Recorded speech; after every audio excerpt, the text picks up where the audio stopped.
¿Cómo olvidaré lo que queda atrás y lo que hice en el pasado? Diciendo, Señor, no voy a vivir arrepentido de eso. Lo recuerdo, pero no voy a torturarme con remordimientos constantes que entorpecerán mi vida espiritual. Así es como tenemos que olvidar las cosas que han quedado atrás. Dios las ha borrado en la sangre de Jesús. Pero mientras vivas en esta tierra, el recuerdo de tu fracaso permanecerá. Yo sé que Dios ha dicho de mis pecados pasados, no los recordaré más. Hebreos 8, verso 12. Él hace eso por amor a ti.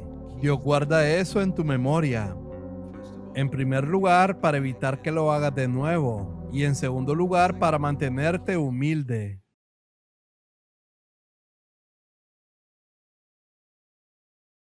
I'd like to turn to Philippians in chapter 3. Me gustaría que fuéramos a Filipenses en el capítulo 3. Muchos de nosotros hemos sido cristianos durante muchos años. Y al igual que queremos que nuestros hijos crezcan hasta la madurez, nuestro Padre Celestial quiere que nosotros también crezcamos hasta la madurez. Nos sentimos muy decepcionados cuando nuestros hijos parecen permanecer siempre inmaduros e infantiles. Y puedes estar seguro de que el Padre Celestial también se entristece cuando sus hijos son inmaduros en su vida cristiana. No nos enojamos con nuestros hijos que son inmaduros. Los amamos y queremos ayudarles. Aunque se comporten como niños cuando tengan 20 años, no nos enojamos. Queremos ayudarles. Eso es lo que debemos recordar. Dios nunca está enojado con nosotros, pero a veces está decepcionado. Un padre amoroso se sentirá decepcionado si su hijo no se desarrolla como debería. Y eso no está mal. Sería un padre muy irresponsable si no estuviera decepcionado. Así que Dios nos ama mucho y Él quiere que seamos maduros y no infantiles. Y en Filipenses capítulo 3, versículo 15, la palabra perfecto se traduce en el margen de mi Biblia con la palabra maduro. Filipenses capítulo 3, versículo 15. Así que todos los que somos maduros tengamos esta misma actitud, la actitud mencionada en los versículos anteriores. Y si en algo tienen una actitud distinta, eso también se lo revelará a Dios. Si eres realmente serio acerca de ser maduro. Sin embargo, continuemos viviendo según la misma norma que hemos alcanzado. En el verso 16, agradece a Dios por lo que ya ha hecho en tu vida. Así que no hay lugar para el desánimo en la vida cristiana, incluso si encuentras que no eres tan maduro como deberías ser. Dios quiere que sigamos adelante hacia la perfección todo el tiempo. Si te miras a ti mismo de la manera en que un padre amoroso mira a sus hijos, piensa en que Dios te ve de esa misma manera. Y nunca te desanimarás, nunca, nunca, nunca, porque no importa cuántas sean tus debilidades y cuántas sean tus fallas. Dios todavía quiere que crezcas y llegues a ser maduro al igual que tú lo deseas para tus hijos. Y un buen padre será paciente al tratar de enseñar a sus hijos el camino correcto en cualquier área. Y quiero decirte desde mi propia experiencia que el Espíritu Santo es muy paciente en la manera en que trata de guiarnos. El Espíritu Santo no nos pone a todos en una clase y como un maestro se para al frente y nos enseña. Él nos da clases personales. ¿Sabes? Solo los hijos de reyes y reinas tienen clases personales con el profesor. Y así es como nos trata el Espíritu Santo. Somos hijos de un rey y Él trata con nosotros individualmente. No le va a decir lo mismo que te dijo a ti a la persona que tienes al lado. Incluso en una reunión debes ver que el Espíritu Santo trata contigo personalmente porque eres un precioso hijo de Dios. Y Él te mostrará exactamente lo que tienes que hacer y no necesitas preocuparte por los demás a tu alrededor. Entonces, ¿cuál es esta actitud que Él menciona en el versículo 15? Todos los que somos maduros tengamos esta misma actitud. Permítame leer desde el versículo 12. ¿Cuál es la actitud que Él quiere que todos tengamos? Pablo dice de sí mismo, no he llegado a ser perfecto. Eso lo reconocemos todos nosotros, pero hay dos formas de reconocerlo. Para nosotros no es difícil saber si somos perfectos. Simplemente ve y pregúntale a tu esposa o a tu esposo y ellos te dirán rápidamente si eres o no perfecto. Aunque los demás piensen que lo eres, los que viven más cerca de nosotros saben que no somos perfectos. Más vale que lo reconozcamos, no somos perfectos. Pero no basta con reconocerlo. Aún no he llegado a ser perfecto. Aún no he llegado a ser plenamente como Cristo. Pero no me siento y digo para siempre que no soy perfecto, sino que sigo adelante. A veces tomo el ejemplo de un niño que acaba de entrar en la guardería a la edad de 4 años. Y vienes y le preguntas, ¿cuál es tu ambición? Y él te responde, quiero conseguir un doctorado en algún tema muy complicado como la física nuclear o algo parecido. Imagina la ambición que tiene ese niño de 4 años y le preguntas, ¿cuándo vas a conseguirlo, hijo? Y él te responde, tardaré un poco, pero lo conseguiré. Y él nunca se cansará de insistir en eso. Cuando llegue al primero, segundo y tercer grado, él seguirá diciendo, tengo que conseguir un doctorado en física nuclear. Imagina si tuviéramos una ambición así. Señor, quiero ser como tú. No voy a quedarme sentado en la guardería para siempre. Voy a seguir adelante. Voy a ir al primero y segundo grado. Sé que no voy a llegar ahí de golpe. Puede que tarde unos 20 años en llegar, pero voy a llegar. Los que quieren comportarse como hijos maduros de Dios y no como bebés, permítanme parafraseárselo ligeramente. Los que no quieren ser bebés, tengamos esta actitud. Eso es básicamente lo que dice el versículo 15. Y eso es reconocer, primeramente, que no he llegado a ser perfecto, pero quiero llegar a ser perfecto. Me esfuerzo para alcanzar aquello por lo que Cristo me alcanzó. Por ejemplo, hay padres que envían a sus hijos a las escuelas y universidades más caras y gastan cientos de miles de dólares que otros padres no pueden permitirse para dar a sus hijos la mejor educación. Ahora, ¿qué pensarías de un hijo o hija que derrocha toda esta educación?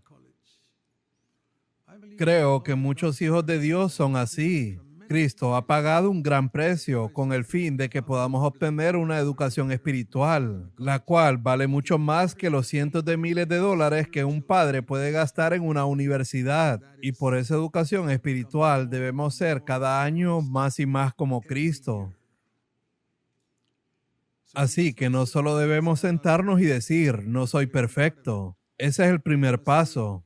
Debemos decir como dice en el verso 12, no soy perfecto, no he llegado a ser como Cristo, pero sigo adelante.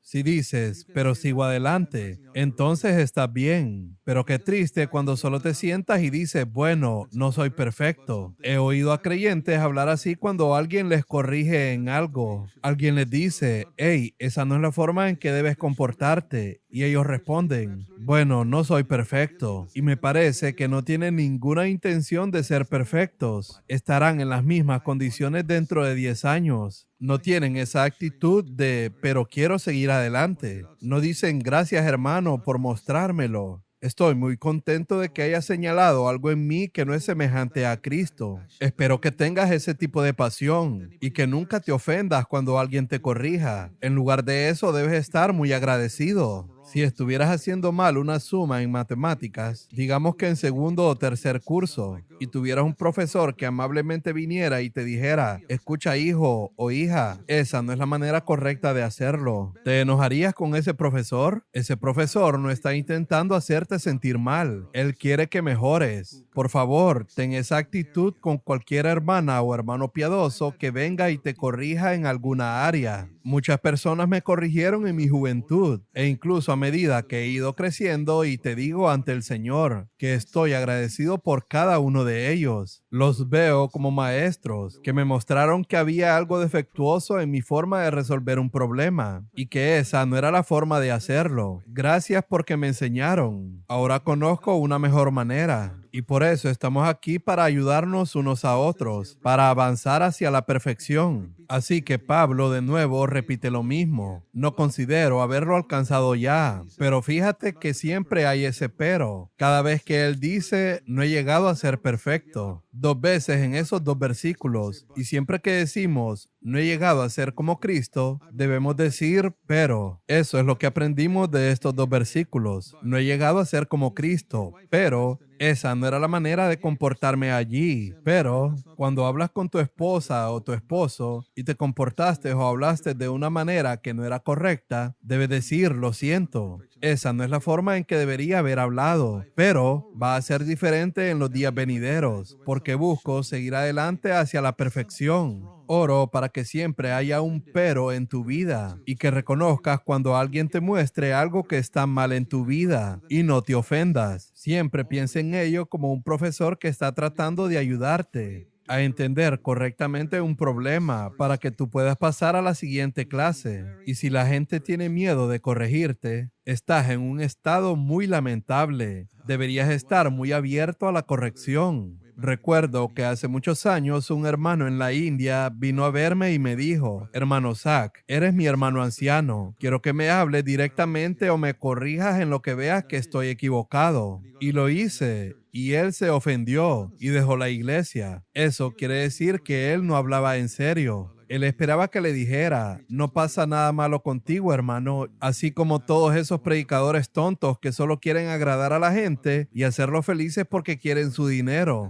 Yo no voy a ser así porque me preocupa tu destino eterno y por eso te diré la verdad. Así que agradece a cualquiera que venga y te corrija y nunca te ofendas. Ofenderse es la marca de un niño que no solo está en una guardería, sino que está fracasando y reprobando constantemente en una guardería. Esa es una persona que se ofende con algo que alguien dijo o algo que alguien no hizo o sí hizo. Por ejemplo, ese hermano no me saludó el domingo. ¿En serio te ofendes que alguien no te salude? Madura y olvídalo. No te comportes como un niño. Alguien no me saludó. ¿Te imaginas a alguien ofendiéndose por algo tan tonto como eso? Está bien para un niño de 3 años, pero tú no te ofendas con alguien por eso. Así que al seguir adelante hacia la perfección, hay algo que tenemos que hacer, y esto es lo que quiero enfatizar. En primer lugar, versículo 13, olvidando lo que queda atrás. Y en segundo lugar, fijo la mirada en lo que tengo por delante. Prosigo hacia la meta. Debo ver mi meta. Tu meta no es convertirte en un mejor ser humano.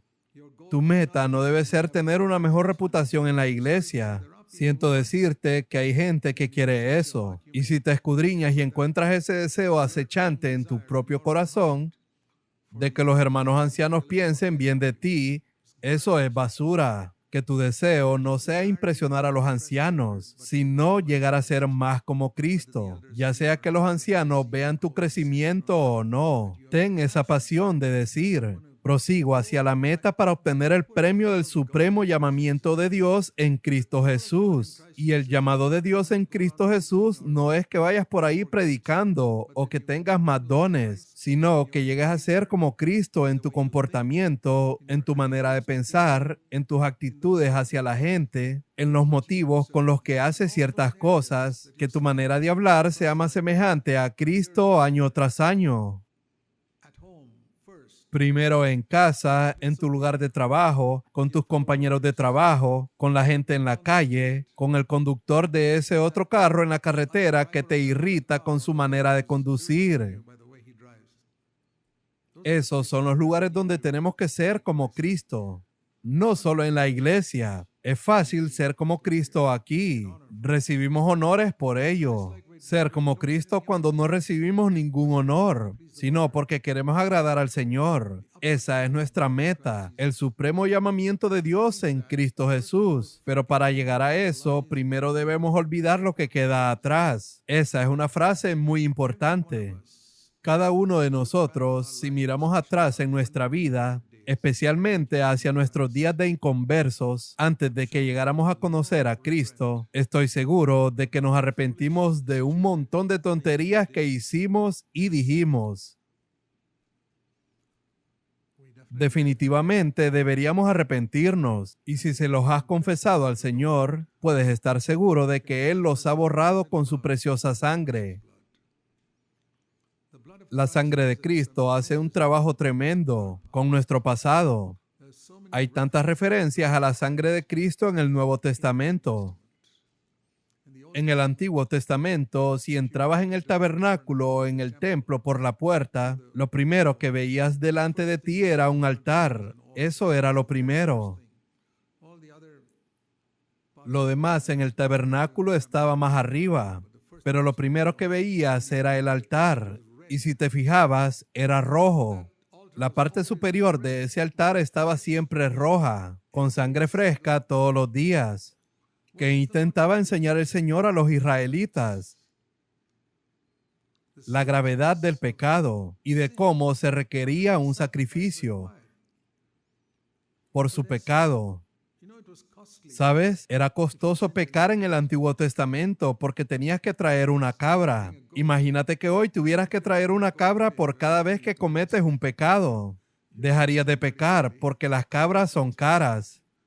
No pensamos en eso cuando leemos el Antiguo Testamento. Traer una cabra o incluso un pájaro. Imagínate comprar una paloma o algo así cada vez que peques. Te va a costar algo. Lo triste es hoy porque solo decimos, oh Señor, lo siento, por favor, perdóname. No nos cuesta ni un centavo.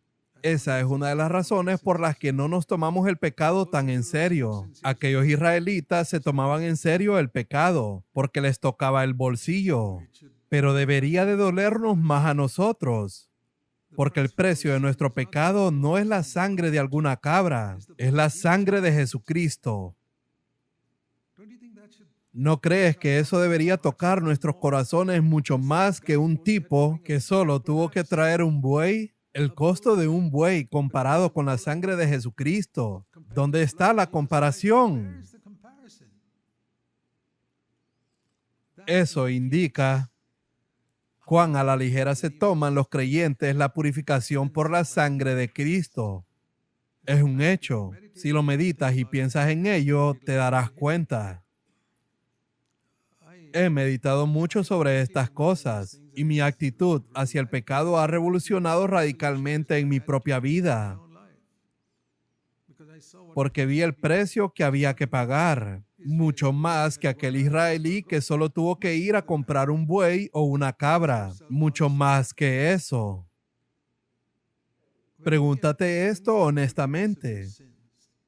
Cuando obtienes el perdón de tus pecados a través de la sangre de Cristo, eso te hace valorar y decir, esto es más serio que ese israelí que gastó unos cientos de dólares para comprar un buey y librarse de su pecado. Es una buena pregunta que debemos hacernos.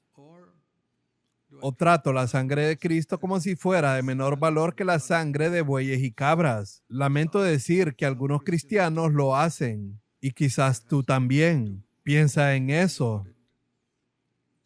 Siéntate cuando estés solo y pregúntate, si tuviera que ir a comprar una cabra porque tengo que confesar mi pecado, ¿la próxima vez me tomaré más en serio ese pecado?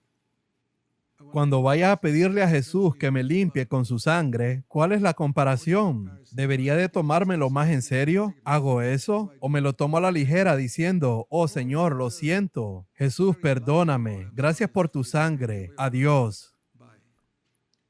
Lamento decir que esa es la forma en que muchas personas tratan su pecado.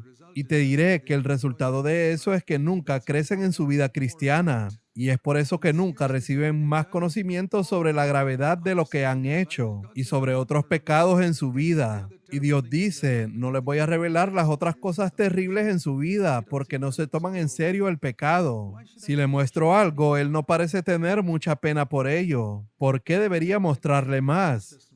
Te contaré mi honesto testimonio. Dios es mi testigo cuando digo esto. Tengo una tremenda pasión por descubrir todas las áreas que desconozco de mi vida en las que no soy semejante a Cristo. ¿Sabes que hay áreas desconocidas y no cristianas en tu vida? Si crees que no, estás diciendo que ya te has vuelto como Cristo. Y eso sería el colmo de la arrogancia. Cuando dices, todavía no soy como Cristo, estás reconociendo que hay áreas en tu vida donde no eres como Cristo. Pero ¿por qué no haces nada al respecto? Porque aún no has visto esas áreas. ¿Cómo puedes hacer algo al respecto si no sabes de las áreas en las que no eres semejante a Cristo? Debes tener una pasión. Y te diré que así es como Dios me ha mostrado tantas cosas a través de los años. Y me imagino esto como la tierra de Canaán, donde los gigantes son una imagen de todas las cosas que no son semejantes a Cristo en nuestra vida. Y el Señor le dijo a los israelitas, de Dan en el norte hasta Berseba en el sur, toda esta tierra debe ser vuestra. Id y poseedla. Es como si el Señor nos dijera, desde Dan a Berseba, de la cabeza hasta los pies, quiero que cada parte de tu vida interior sea como Cristo. Y los hijos de Israel, al menos en tiempos de Josué, se lo tomaban muy en serio. Cuando mataban a un montón de gigantes, ellos ocupaban ese territorio. Este es el asunto. Si matabas a muchos gigantes, ese territorio pasaba a ser tuyo. Es como si vencieras el pecado en alguna área. Y eso puede ser menos del 0.1%, pero te vuelves semejante a Cristo en esa área. Y lo que sucede es que si matas a los gigantes en una área, el Señor te muestra otra área para que la poseas. Y así fue como poco a poco llegaron a poseer toda la tierra. Y quiero que veas este versículo en el libro de Josué, en el contexto de lo que acabo de decirte. El Señor dijo estas palabras a Josué en un momento. Cuando Josué estaba envejeciendo, el Señor le dijo en Josué capítulo 13, el Señor le dijo a Josué que aún quedaba mucha tierra por poseer y ya habían poseído tanto, pero el Señor dijo que todavía quedaba mucha tierra por poseer. Les dijo a los israelitas que había mucha tierra por poseer. Dice en Josué capítulo 13 versículo 1, cuando Josué ya era viejo, el Señor le dijo, tú ya eres anciano y todavía queda mucha tierra por conquistar. Yo deseo que todos ustedes escuchen esa palabra hoy. Josué era un verdadero siervo de Dios, el mejor de la nación de Israel en aquellos días. Y tú puedes ser el mejor creyente sentado aquí esta mañana. ¿Y sabes cuál es la palabra del Señor para ti?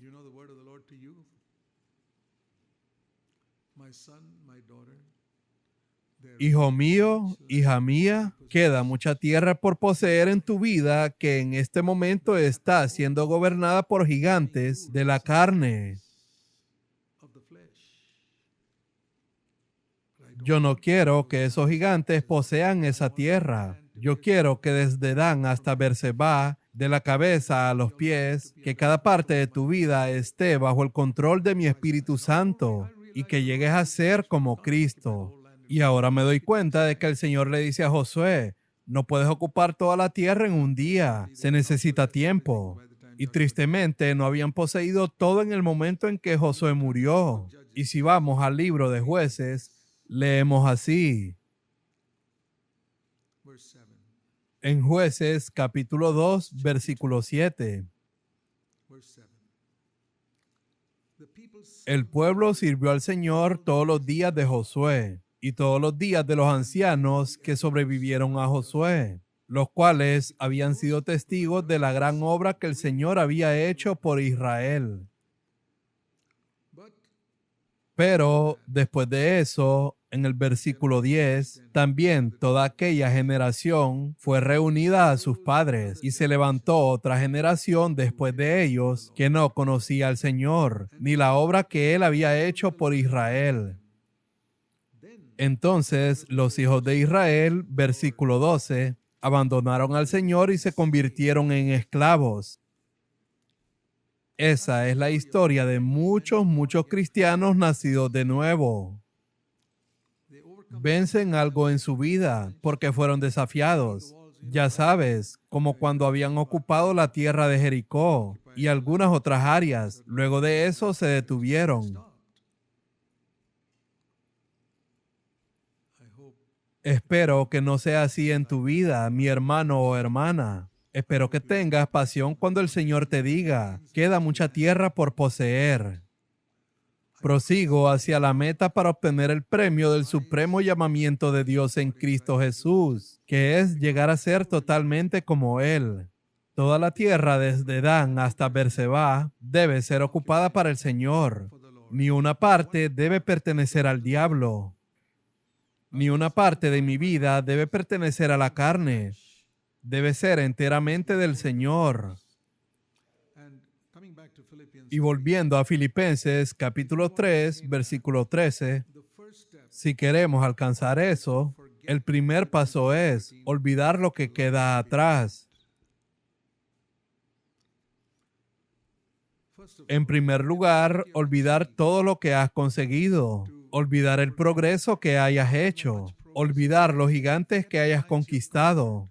Si sigues sentado, felicitándote y dándote palmaditas en la espalda por los gigantes que ya has conquistado en tu vida, o dices, este mal hábito se ha ido de mi vida, está bien si ese hábito se ha ido, pero esa satisfacción puede impedirte avanzar. Olvida lo que queda atrás, olvídalo.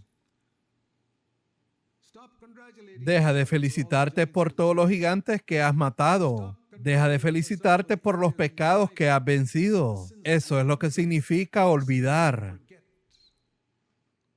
Si sigues felicitándote y dándote palmaditas en la espalda diciendo, he vencido esto, dejé de fumar, dejé de beber y dejé este mal hábito, déjame decirte que tienes que olvidar tu nivel de progreso. Olvídalo y sigue adelante.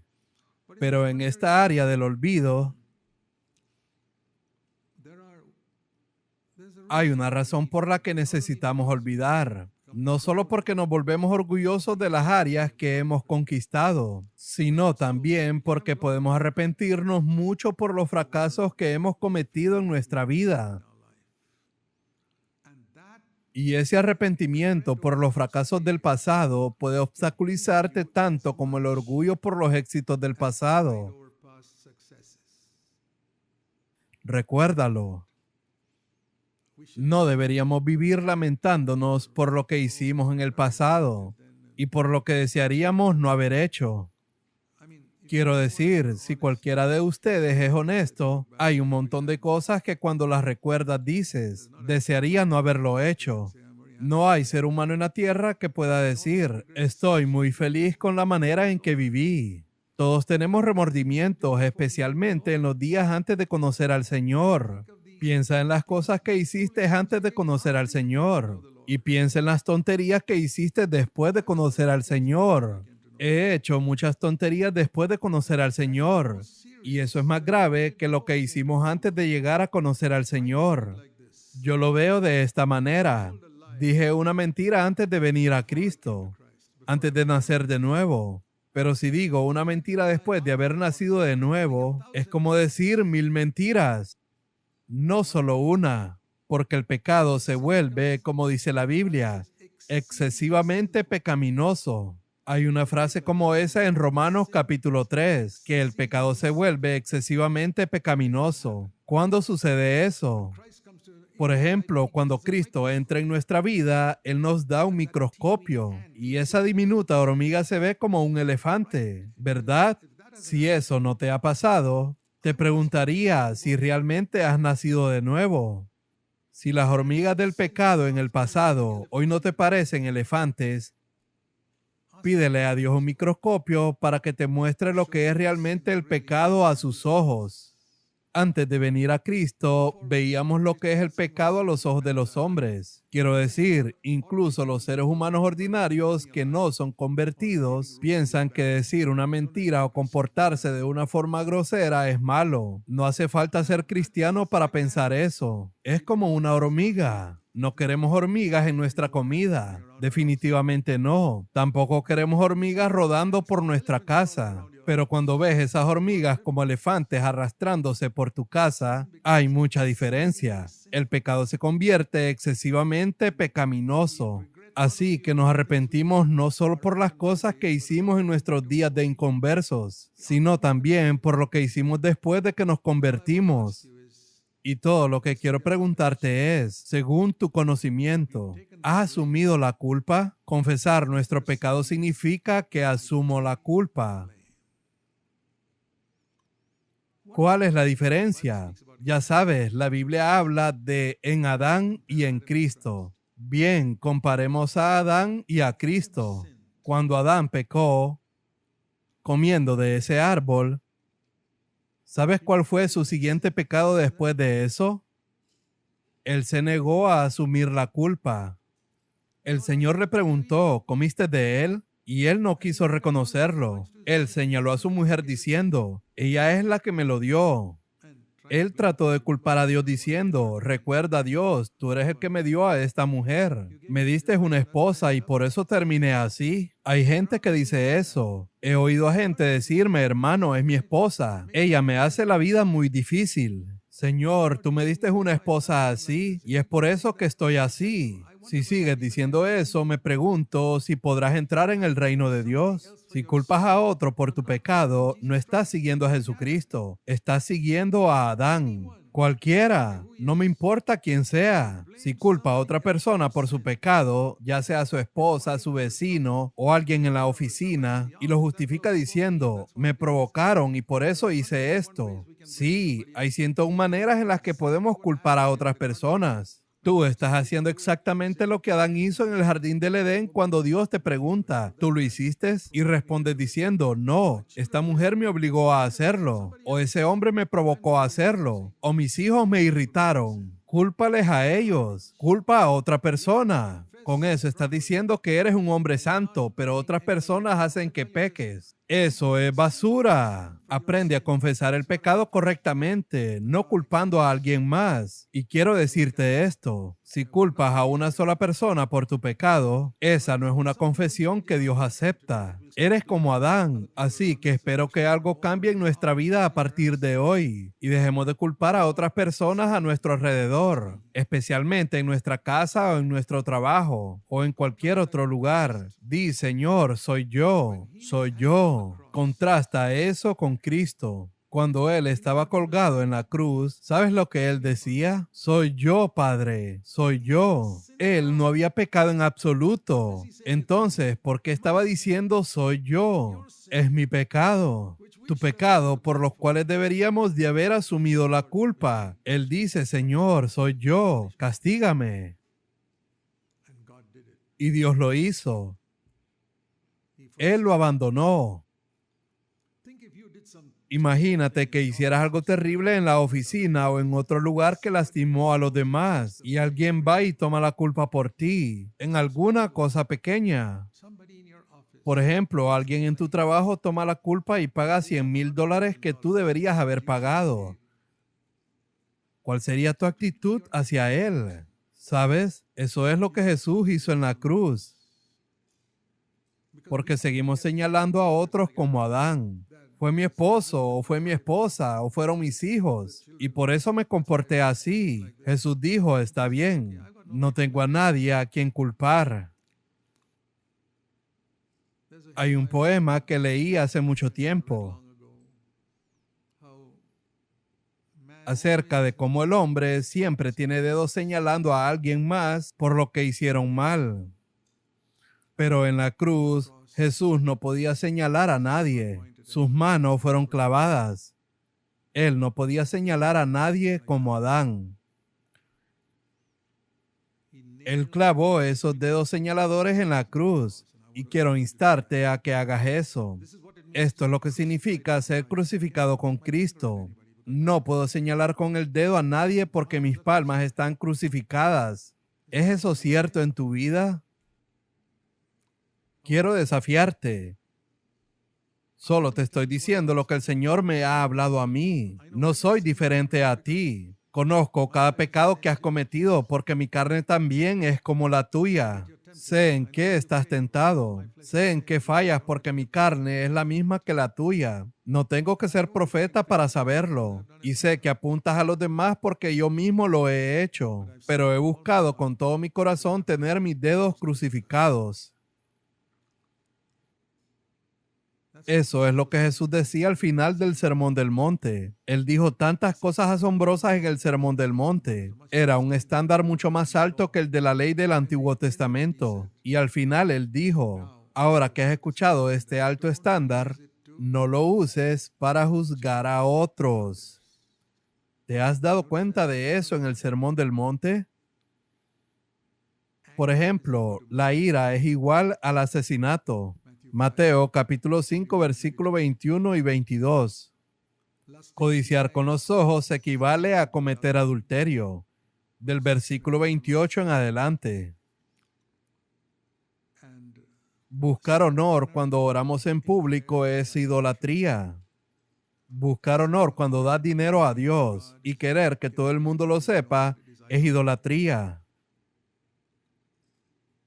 Y estar preocupado todo el tiempo acerca de tener más y más dinero para protegerte debido a la inflación y debido al costo de la vida porque no crees en un Padre amoroso que te proveerá o confías más en tus ahorros que en tu Padre amoroso. ¿Sabes cuántos creyentes confían en su cuenta de ahorros más que en su Padre Celestial? Hablan de un Padre Celestial, pero su confianza está en su cuenta de ahorros. Y dicen, tengo suficiente ahorrado para muchos años. ¿Recuerdas la historia que Jesús contó sobre un hombre rico que dijo, tengo lo suficiente guardado para muchos años? ¿Jesús estaba elogiando a esa persona? No. No hay nada malo en eso. No estoy diciendo que deberías tomar todo tu dinero y gastarlo. No es una cuestión de dinero. Es una cuestión de dónde está tu confianza. ¿Está tu confianza en eso o en un Padre amoroso que nunca te dejará ni te abandonará? Este es el fracaso en la fe. Es mucho más grave que el fracaso en otras áreas. Parece que no vemos el fracaso en la fe como un pecado grave. Si yo dijera una mentira o le diera una bofetada a alguien, me lo tomaría en serio. Eso sería algo serio. ¿Pero qué si no confías en tu Padre Celestial y estás confiando en el dinero? En algo que has almacenado más que en tu Padre Celestial. ¿Alguna vez has visto eso como un pecado? Ese es un pecado más grave que abofetear a alguien en la cara. Es un pecado de incredulidad. La Biblia habla en Hebreos capítulo 3, versículo 12, de un corazón malo de incredulidad.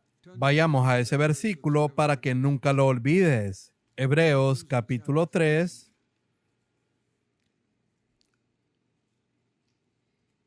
versículo 12. Tengan cuidado, hermanos, no de abofetear a otras personas. Dice aquí, no sea que en alguno de ustedes haya un corazón malo de incredulidad. Cuando tu confianza está en tu dinero más que en tu Padre Celestial, ese es un corazón malvado de incredulidad. Necesitamos confesarlo, más que si abofetearas a alguien. Señor, tengo un corazón malvado de incredulidad, así como esas personas en el mundo. Mi confianza está en algo que no eres tú.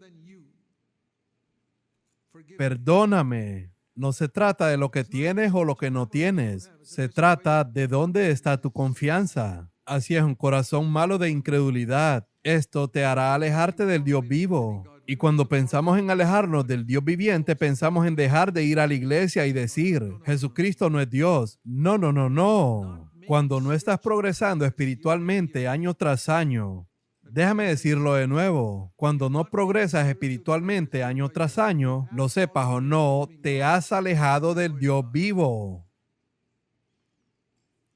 La persona que no se aleja del Dios vivo es la que progresa año tras año. ¿Qué pensarías de tu hijo si estuviera en tercer grado año tras año? Y lleva 5 años en el tercer grado. Y tú puedes estar 5 años derrotado por los mismos pecados una y otra vez. Así es, estamos en peligro de alejarnos del Dios vivo. Por lo tanto, tenemos que tener cuidado de no ser endurecidos, como dice en el verso 13. Así que quiero hablar un poco más sobre este arrepentimiento por el pasado. Permíteme decirte esto. Dios permite el fracaso por muy buenas razones.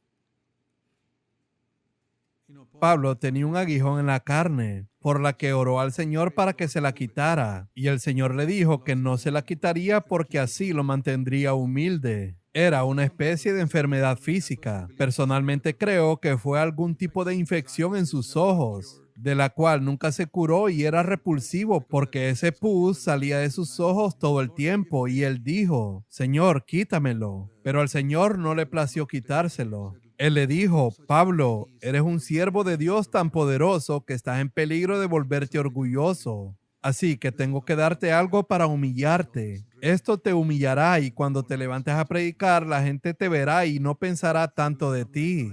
Te volverás como Cristo interiormente. ¿Qué importa si hay algún defecto en tu cuerpo? ¿Qué importa si la gente desprecia tu apariencia física? Si te estás haciendo semejante a Cristo. ¿No es eso suficiente, Pablo? Y él le responde, sí, Señor. Y en 2 Corintios capítulo 12, Pablo dijo, me gloriaré en mis debilidades. No me quites ese aguijón en la carne. Gracias. Hay otro aguijón en la carne que Dios no nos quita a ninguno de nosotros. ¿Sabes cuál es? El recuerdo de los fracasos del pasado.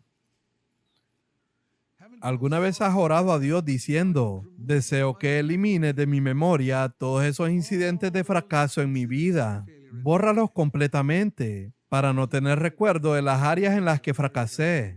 ¿No sería eso maravilloso?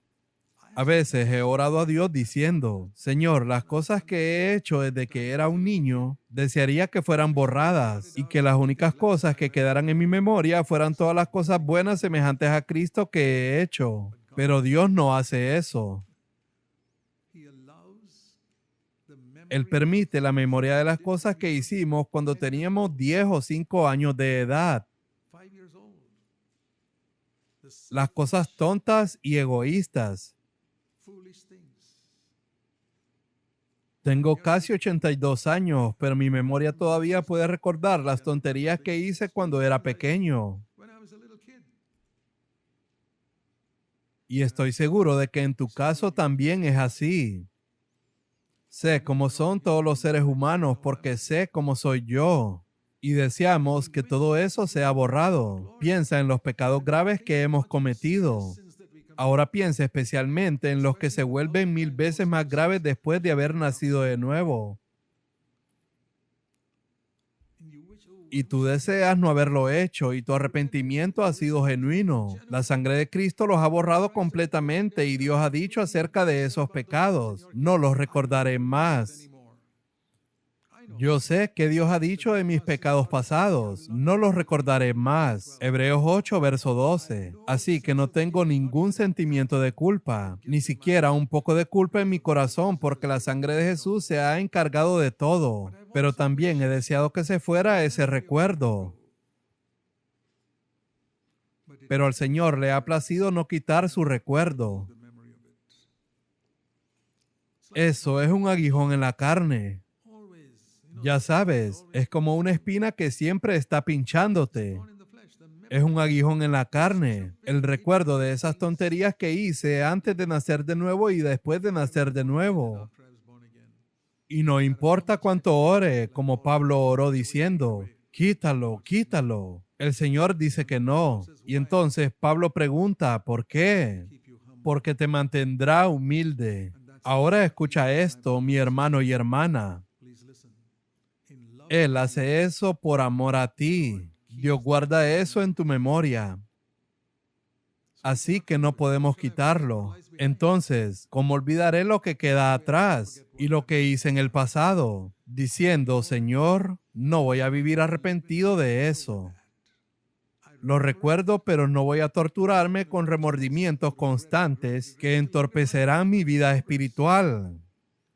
Así es como tenemos que olvidar las cosas que han quedado atrás.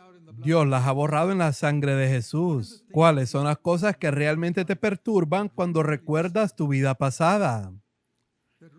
¿Qué cosas hiciste después de convertirte y desearías no haberlas hecho nunca?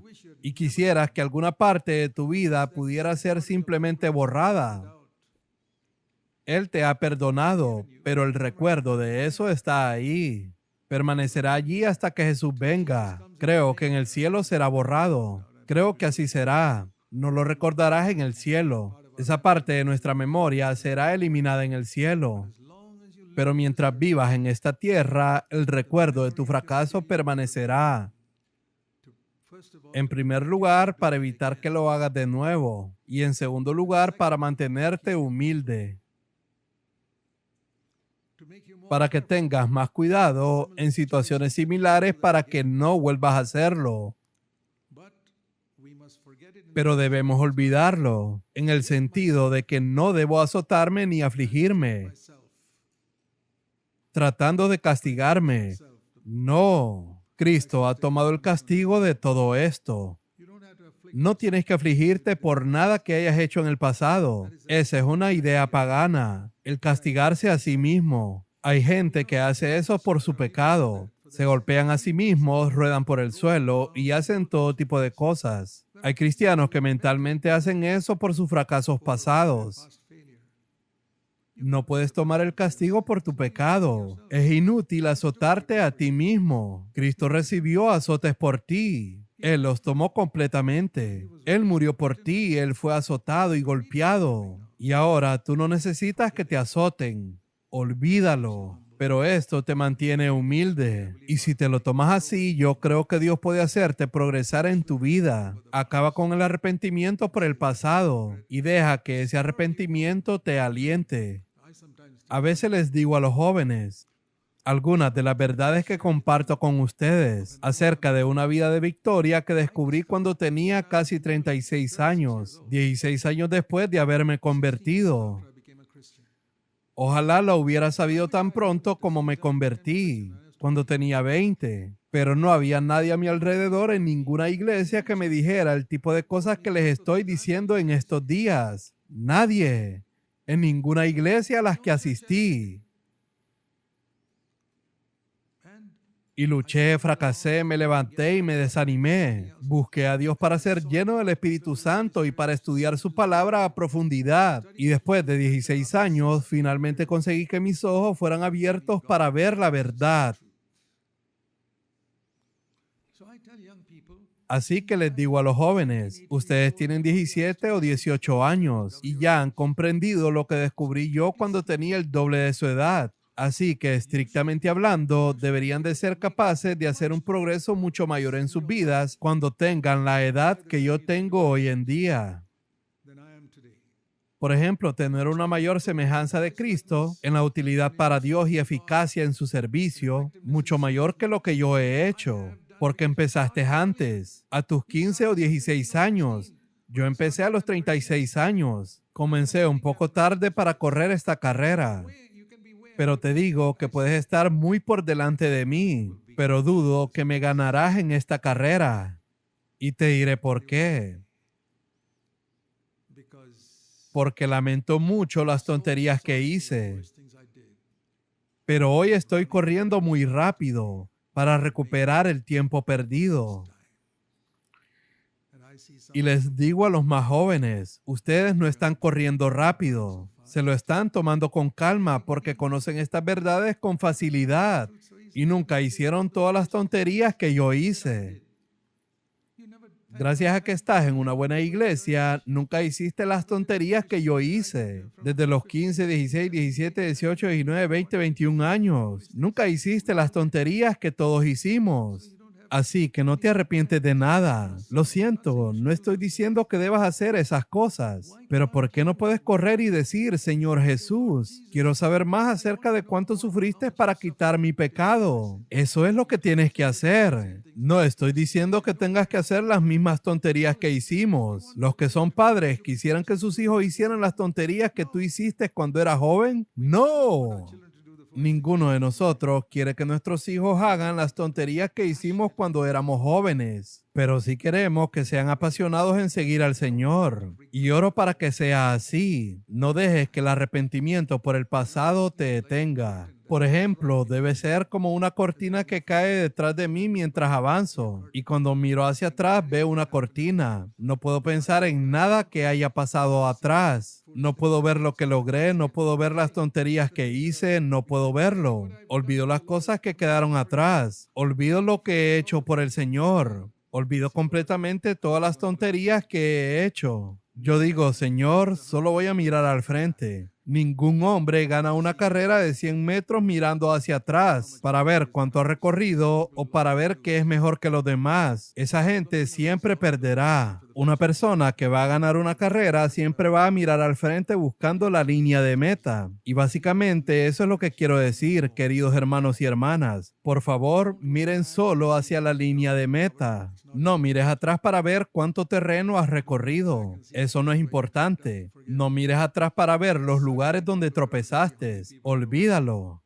Y desde luego no mires a tu alrededor para ver a cuánta gente le vas rebasando. Eso también te hará perder la carrera. Di, Señor, tengo una meta, la cual es llegar a ser como Cristo completamente. Así que quiero poner una cortina detrás de mí para no ver hacia atrás y no tener arrepentimientos. Mis fracasos pasados me sirven para ser humilde. ¿Por qué Dios permitió que Pedro le negara 3 veces? No tengo tiempo para mostrarte esto, pero lee los evangelios algunas veces. ¿Sabes? Jesús estaba en el concilio, que era el tribunal supremo en aquellos días, siendo juzgado ante el sumo sacerdote.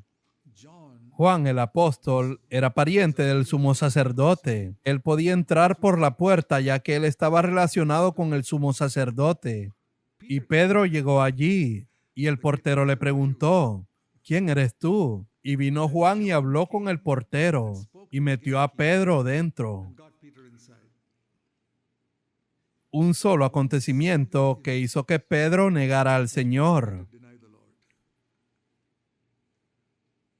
Juan le hizo una buena jugada. Él quería entrar para ver el juicio. Y ahí fue donde 3 personas se le acercaron y le preguntaron si él estaba con Jesús. Y él lo negó 3 veces. A veces pienso que Pedro debió pensar, ojalá Juan no hubiera venido y hablado con el portero para que yo entrara. Así yo no habría negado al Señor. Yo hubiera dicho eso. ¿Por qué Dios lo permitió? Porque Dios permitió que Juan supiera en ese momento que Pedro estaba intentando entrar. ¿Te arrepientes de algo así? ¿De algo que alguien hizo? ¿De algo que si no hubiera pasado, no te habría llevado a caerte? Sí, todos tenemos incidentes como ese. Dios lo permitió con Pedro y lo permitió contigo, porque quería que fueras humillado por el resto de tu vida, para que pueda hacer de ti un siervo útil en su reino. Y 53 días después de eso, en el día de Pentecostés, el Espíritu de Dios vino sobre Pedro y lo llenó y se convirtió en una persona poderosa y ungida. Y él predica ese poderoso mensaje y 3,000 judíos se convierten. Si convirtieras a un judío, nunca lo olvidarías en tu vida. Diría, vaya, yo traje a un judío al Señor. No es fácil convertir a un judío. Es como intentar convertir a un musulmán.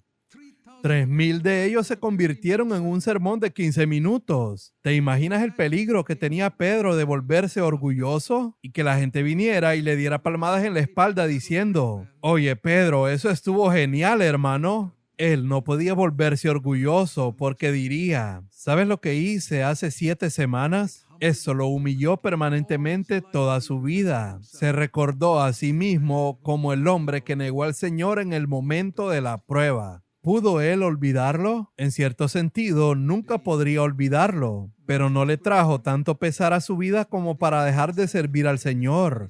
No. 25 años después, él diría, sí, yo soy el hombre que negó al Señor 3 veces. Nunca olvidaré eso en toda mi vida, porque eso me ha hecho humilde permanentemente. Así que, hermanos míos, las cosas que han quedado atrás, dejen que esos fracasos los humillen permanentemente, pero no vivas lamentándote por ello, porque eso te impide seguir progresando. Olvidando las cosas que quedan atrás, avanzo hacia la meta. No vivas lamentando nada del pasado. Dejando de lado las cosas espirituales, por ejemplo, a veces puedes arrepentirte de decisiones que tomaste, que te hicieron perder mucho dinero. El dinero es algo muy importante en este mundo. Y quizás tomaste alguna decisión que te hizo perder mucho dinero o alguna oportunidad de trabajo a la que renunciaste, que hoy te habría hecho millonario y estás luchando con eso. ¿Te arrepientes de eso? Di, Señor, tú lo has permitido. Tal vez si lo hubiera conseguido, me habría alejado de ti. Tal vez ese $1,000,000 me hubiera alejado de ti. Gracias, Dios, que no me dejaste conseguirlo. No te lamentes por el dinero perdido, por tu necedad o por tus decisiones equivocadas. Hay muchas cosas como esta. Miramos atrás y decimos, vaya, si no hubiera hecho eso en ese momento, llegué al desvío del camino y tomé el camino equivocado. Por eso estoy hoy aquí. Podría haber estado allí. Algunos de mis amigos están ahí y yo estaba con ellos, pero ahora estoy aquí luchando. Pero tus amigos no están siguiendo al Señor. Tú sí, gracias a Dios. Así que recuerda que Dios permite que el fracaso te humille, pero no debes vivir lamentándote por ello, olvidando las cosas que quedan atrás. Un día, cuando estemos ante el Señor, verás que Dios te permitió tomar la decisión equivocada.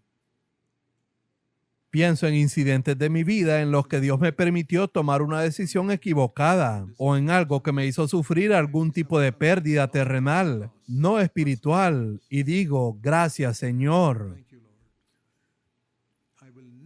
Nunca derramaré lágrimas por una pérdida terrenal, nunca. No me sentaré a llorar ni me sentiré apenado por ninguna pérdida terrenal. Señor, quiero sentir pena solo por la pérdida espiritual que he sufrido en mi vida. Toma esa decisión hoy. Dios te bendiga. Oremos. Padre Celestial, por favor, ayúdanos a cada uno. Somos tan rápidos para olvidar las cosas importantes, pero oro para que nadie aquí olvide lo que ha oído hoy y que esto cambie su vida permanentemente, no solo por unos días, sino que lo recordarán dentro de 20 años si tú no has venido. Ayúdanos a todos, te lo pedimos en el nombre de Jesús. Amén.